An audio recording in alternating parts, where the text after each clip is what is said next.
venus ce matin.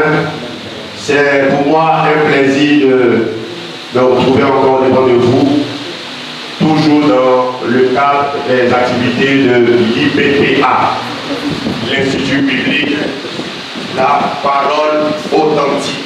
Alléluia.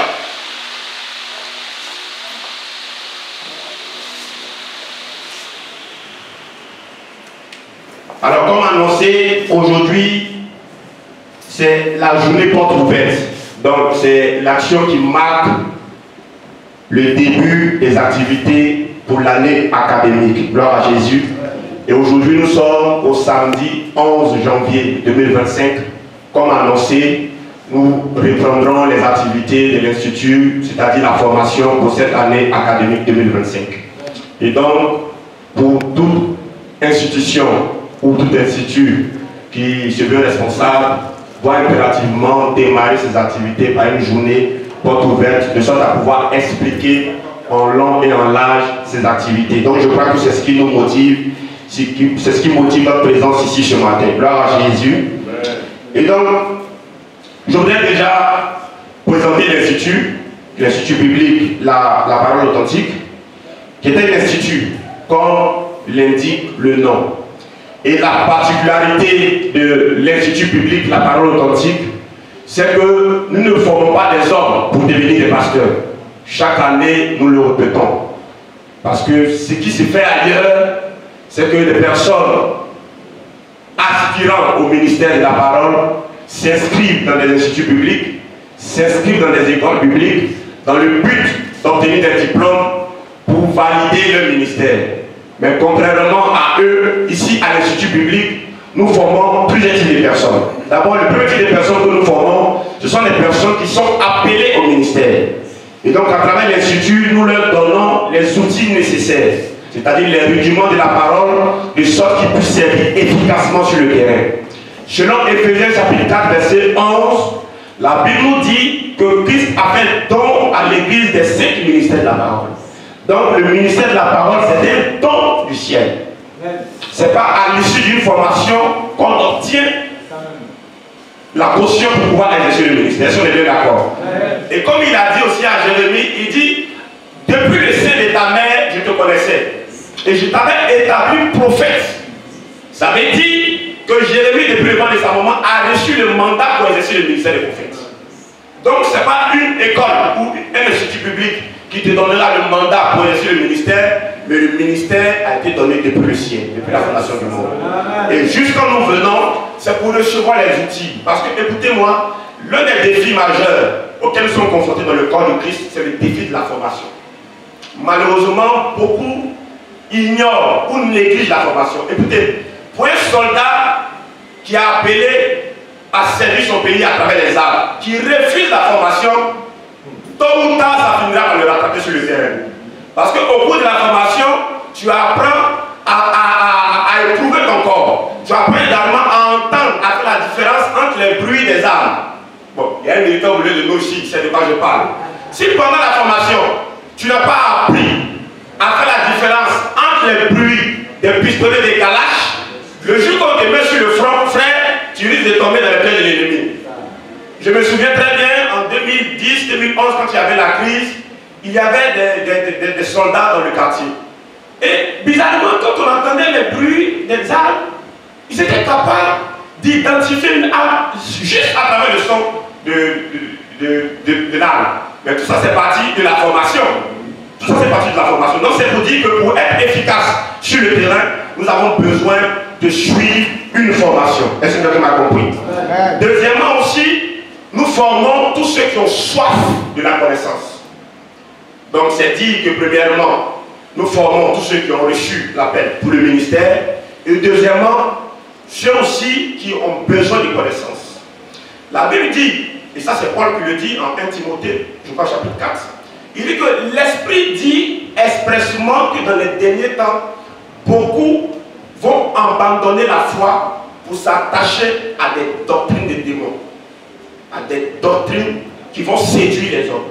Mais tout cela, l'homme arrive à tomber dans la séduction parce que initialement il n'a pas été enseigné. Est-ce que vous êtes d'accord avec moi? Les hommes aujourd'hui arrivent à tomber dans la tentation, dans la séduction, dans les fausses doctrines, parce qu'ils n'ont pas été enseignés sur la véritable doctrine. Et l'un des enseignements assez majeurs que nous donnons ici à l'IBPA, c'est de pouvoir vous enseigner sur les 4 piliers de l'évangile. Les 4 piliers de l'évangile. Il y a des anciens étudiants parmi nous ici qui sont quoi? La révélation, la connaissance, la prophétie et la doctrine. Donc je ne parle pas des 4 évangiles, mais des 4 piliers. Donc tu feras bien de t'inscrire à l'Institut pour découvrir toutes ces choses-là. Alléluia. Donc il y a des enseignements à caractère de révélation, il y a des enseignements à caractère de doctrine, il y a des enseignements à caractère prophétique, et il y a encore des enseignements à caractère de la connaissance. D'accord? Et aujourd'hui, nous suivons tous la qualité spirituelle aujourd'hui, ou chrétienne en Côte d'Ivoire, ou même dans le monde. Tous ceux qui sont en vogue aujourd'hui, ce sont les prophètes. De sorte que si tu n'es pas prophète, c'est pas évident que ton église soit remplie. Et les gens s'appuient sur le fait que dans l'Ancien Testament, Dieu a parlé par les prophètes. Donc les prophètes, ce sont eux qui sont plus vus dans le ministère. Mais c'est une erreur. Parce que le livre d'Hébreux nous révèle quelque chose de fondamental. Il dit que depuis le temps de nos pères, Dieu a parlé par le canal de qui? Des prophètes. Mais dans le temps de réforme dans lequel nous sommes aujourd'hui, Dieu nous parle par le Fils. Ça veut dire en d'autres termes que l'enseignement a pour but de révéler Christ. Et qui va révéler Christ? Ce sont les 5 ministères de la parole.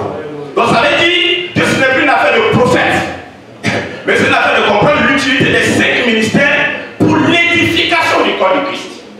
Si nous avons compris ces choses-là, frère, on ne va pas rentrer dans le jeu, dans le système du monde qui fait la guerre entre c'est moi qui suis devant, c'est moi qui suis premier, c'est moi qui la Bible reconnaît. Non. Donc, l'Institut nous donne tous ces outils-là pour que nous puissions comprendre comment servir efficacement le Seigneur. Donc, je fais juste cette brèche pour vous dire que le type d'enseignement que nous donnons ici, c'est un type d'enseignement qui viendra pour vous rendre utile et très efficace dans le ministère. Je vais encore toucher juste un petit point, parlant du sacerdoce royal. Il est dit que nous sommes dans un nouveau sacerdoce.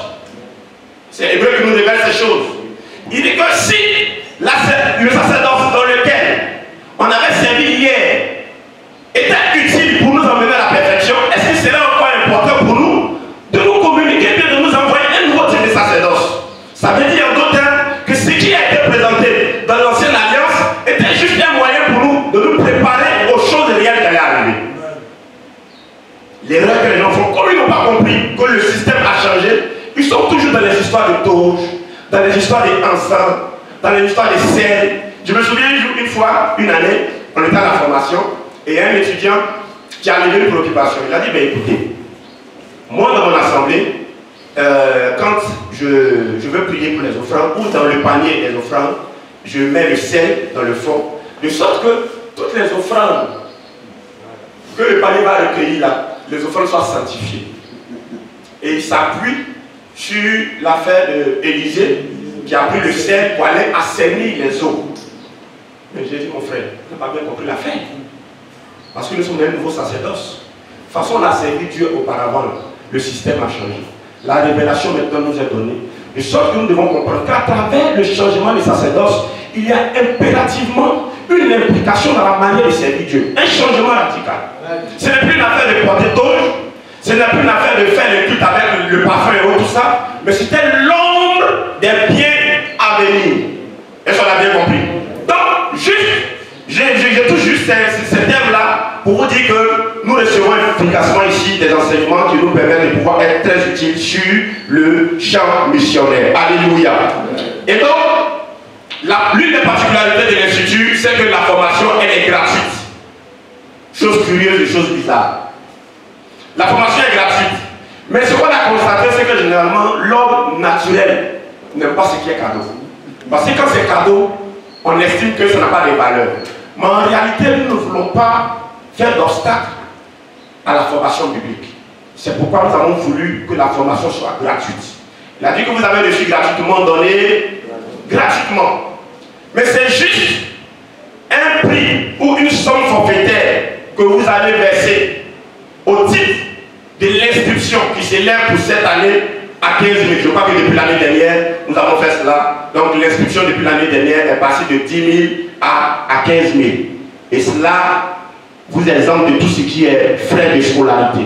Ailleurs, je crois que la formation publique ou dans les instituts, ça s'élève à hauteur de 300 000, à hauteur de 400 000, mais peut-être 100 000. Mais ici, la formation est gratuite. Pour permettre à tous d'avoir accès à la formation. Est-ce que quelqu'un est d'accord avec moi? Et donc, je crois que c'est une grâce pour nous d'être formés gratuitement, de sorte à pouvoir servir efficacement sur le terrain. Gloire à Dieu. Alors, nous avons 3 cycles de formation. Le premier cycle, qui va avec certains thèmes que nous abordons, qui sont plus ou moins légers. Il y a le second cycle. Nous passons aussi à un autre type de formation, un peu corsé. Et le troisième cycle, qui est le cycle de fin de formation, où les enseignements sont assez vraiment, je ne dirais pas compliqués, mais vraiment il faut être à la disposition pour pouvoir comprendre ces choses. Et ce que nous avons fait de façon stratégique, c'est que vous êtes tenus de suivre la formation depuis le premier cycle jusqu'au troisième cycle, parce que tous les thèmes que nous abordons sont liés. De sorte que celui qui n'a pas fait le premier cycle, il lui sera difficile de bien comprendre les thèmes qui seront abordés au second cycle. Parce que c'est une continuité jusqu'à achever la formation. Donc la formation dure 3 ans. Premier cycle, deuxième cycle et troisième cycle.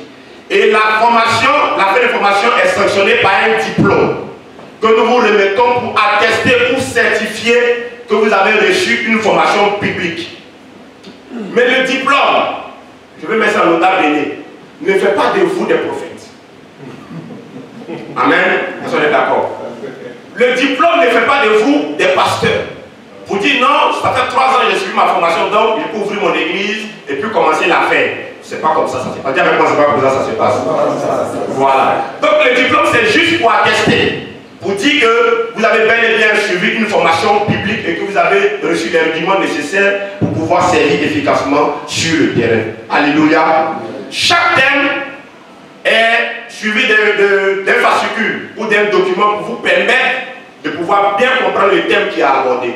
Parce que écoutez, un thème généralement selon le plan que nous avons fait, le plan de formation que nous avons fait, un thème est abordé en 2 séances. En raison d'1h30 ou au plus 2 heures par séance. Mais pour ceux qui ont déjà suivi la formation, les 2 séances ne suffisent pas vraiment pour rentrer dans le fond du thème. C'est pourquoi il y a des documents qui sont élaborés pour vous aider à compléter ce que vous avez reçu de façon orale, de sorte que lorsque vous arrivez à la maison, vous puissiez parcourir le document de sorte à pouvoir bien comprendre ce qui vous a été donné de façon orale ici. Est-ce qu'on a bien compris? Chaque document coûte 2000 francs. Je crois que le premier cycle, vous aurez 10 thèmes à aborder. Le second cycle, un peu plus de 10 thèmes, je crois entre 10 et 12. Le troisième cycle aussi, 12 thèmes. Donc c'est dit, il faudra vous préparer pour toute l'année académique pour les documents entre 20 et 22 000 francs. Je crois que c'est raisonnable. Donc c'est un cours qui a été étudié de sorte que ça ne soit pas un prétexte pour vous pour ne pas venir suivre la formation biblique. Gloire à Jésus. La particularité de l'Institut, c'est que nous ne sommes pas seulement implantés ici à Abidjan. Par la grâce de Dieu, depuis l'année dernière, nous avons ouvert une annexe de l'Institut à Yakasseme. Et pour cela, je voudrais qu'on puisse acclamer le Seigneur, parce que le Seigneur nous donne de pouvoir étendre nos activités. Gloire à Jésus. Et donc, depuis l'année dernière, il y a eu une annexe de l'IBPA qui était ouverte à Yakasseme. Et il y a des frères, il y a des étudiants de Yakasseme qui sont là, qui peuvent lever les mains pour qu'on puisse les voir. On peut acclamer le Seigneur pour eux. Et donc ce matin, je vais effectuer le déplacement pour prendre part à la journée porte ouverte. Ce qui sera fait à Yakasseme cette année, c'est que nous allons ouvrir le second cycle. Parce que l'année dernière, il y a eu uniquement, comme c'était l'ouverture, il y a eu uniquement un seul cycle de formation. Donc les étudiants du premier cycle passent en deuxième année et nous avons demandé à ce qu'il y ait une mobilisation là-bas de sorte qu'ils puissent avoir une relève par rapport au premier cycle. Donc c'est ce que nous allons faire jusqu'à ce que les 3 cycles soient opérationnels les années à venir. Gloire à Jésus. Et donc, est-ce qu'on peut me donner mon classeur là-bas? Je crois que les emplois sont déjà disponibles. Je vais demander à soit l'administrateur déjà de passer dans chaque région. Tu peux le faire déjà. C'est marqué emploi du temps. Tu peux. C'est marqué emploi du temps. Voilà, donc je vais demander à l'administrateur déjà de commencer à distribuer l'emploi du temps pour que très rapidement nous puissions prendre connaissance de la formation qui sera